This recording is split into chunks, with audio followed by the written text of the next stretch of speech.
Climate change, depending on who you ask, either does exist or it doesn't. To put it simply, it's a change in the Earth's global climate over time. Science isn't a vote. Science is about facts. And if you get down to the hard, cold facts, there's no question about it. Climate change is not happening. The threat is real. The science is real.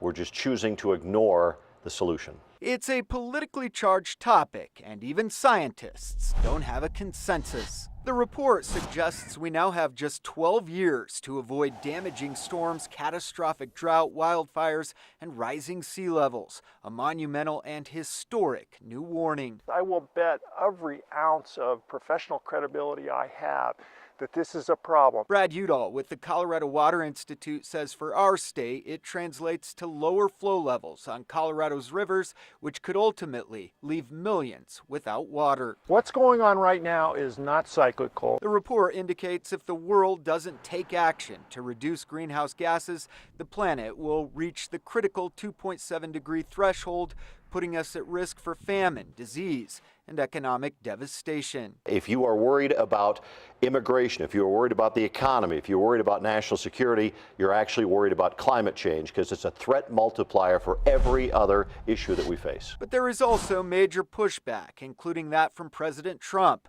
who pulled the U.S. out of the Paris Climate Accord last year. Global warming and that, a lot of it's a hoax. It's a hoax. I mean, it's a money-making industry, okay? And many of those in fossil fuels say it's a scare tactic that costs good jobs. Fact is, the Obama administration had its boot on top of the throat of the industry. That boot has been removed. The president has said we can and must protect our environment without harming America's working families. The 2030 date falls well within the lifetime of billions of people who are alive today. The UN says avoiding it would require cutting global net emissions of carbon dioxide 45% by 2030.